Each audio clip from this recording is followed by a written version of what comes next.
Title IX, of course, was passed in 1972. The Office of Civil Rights began investigating complaints in 1980.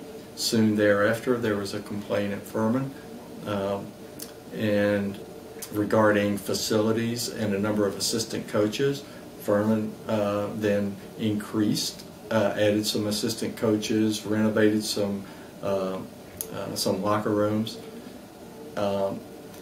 And we know that Title IX lost a lot of its strength from 1984 to 1988 because of a Supreme Court case. But with the Restoration Act in 1988, then again the Office of Civil Rights was investigating. Soon thereafter, there was another complaint at Furman, which also brought about an increased number of coaches, improved locker rooms, as well as soon thereafter we added women's soccer.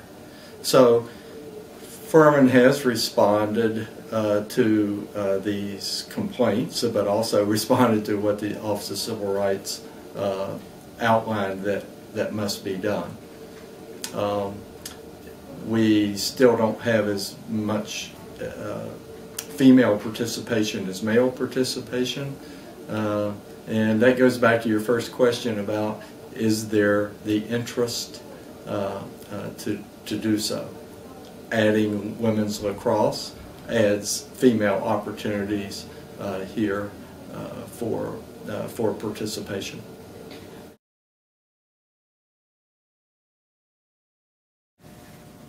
Not really. I feel like running is one of the sports where it's kind of more equal for guys and girls, but like something like basketball or softball and baseball, I definitely think there's a huge difference. Yeah. I don't think so.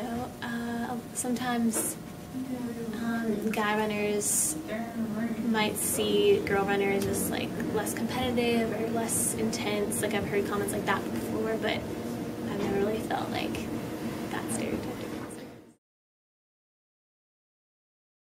I definitely think they're disinterested just because males have more of a competitive streak in them, whereas like women do, but they also want to do other things as well. So they tend to, I feel like, not be as involved in sports.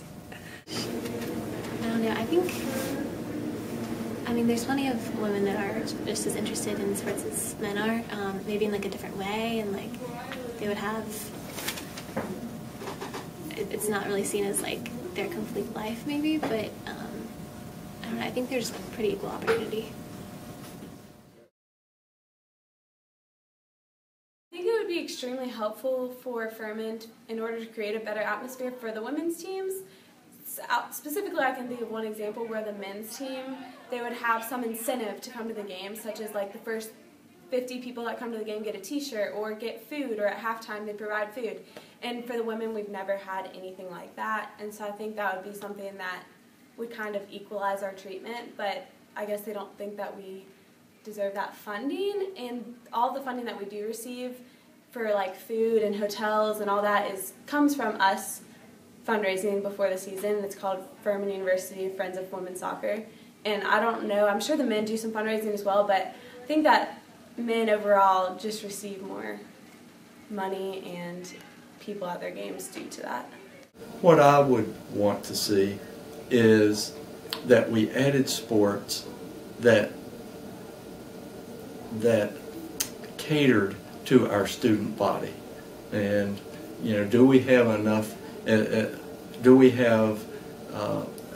enough students who really want to be on a crew team or be on an equestrian team?